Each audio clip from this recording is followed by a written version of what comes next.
video praktikum tentang karakteristik gelombang mekanik, yaitu dipantulkan atau refleksi, dipadukan atau interferensi, dibiaskan atau refraksi, dan pembelokan atau difraksi. Gelombang mekanik adalah gelombang yang perambatannya memerlukan medium.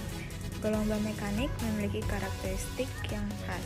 Apa saja karakteristik dari gelombang mekanik? Yuk langsung ke praktikumnya. Pertama, penentuan gelombang. Bahan yang diperlukan, sedotan, dan wadah berisi air. Langkah-langkah. Pertama, isi wadah dengan air. Kedua, siapkan sedotan dan masukkan sedotan air ke dalam sedotan. Ketiga, teteskan air ke sedotan hingga membentuk gelombang di atas permukaan air. Gelombang dapat dipantulkan jika mengenai medium pantul atau penghalang. Arah pantulan gelombang ditentukan oleh arah datangnya gelombang. Gelombang dapat dipantulkan jika mengenai medium pantul atau penghalang yang keras. Jadi, apabila penghalang berbahan lunak, gelombang tidak dapat dipantulkan melainkan diserap. Kedua, pembiasan gelombang.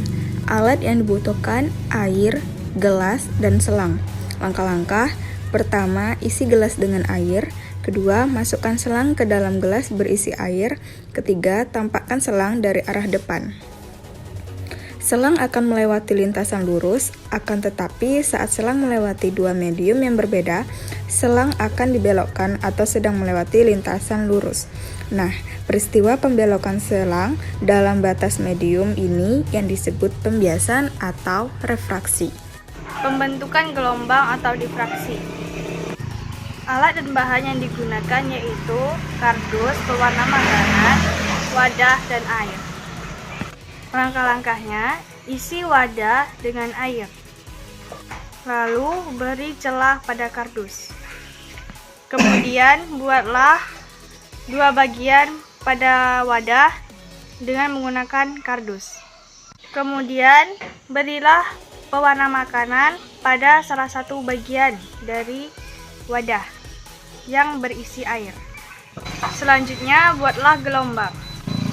Maka gelombang yang keluar bukanlah gelombang lurus, tetapi gelombang melingkar dan menyebar di segala arah. Jika celah semakin sempit, maka yang keluar dari celah akan semakin tampak. Jika celah semakin sempit hingga lebar celah sama panjang dengan gelombang, maka gelombang lingkar yang berpusat pada celah maka akan menyebar ke segala arah. Peristiwa inilah yang disebut dengan difraksi gelombang. Difraksi gelombang dapat dijelaskan dengan menggunakan teori Huygens dengan pembentukan gelombang. Pertama, ambil dua air menggunakan sedotan. Kedua, teteskan air secara bersamaan dari sedotan. Terlihat terjadi perpaduan antara dua muka gelombang yang saling bertemu pada fase yang sama. Itu disebut sebagai inferensif konsuktif atau gelombang sepase. Itulah hasil praktikum dari kelompok kami tentang karakteristik gelombang mekanik. Kami ucapkan terima kasih. Wassalamualaikum warahmatullahi wabarakatuh.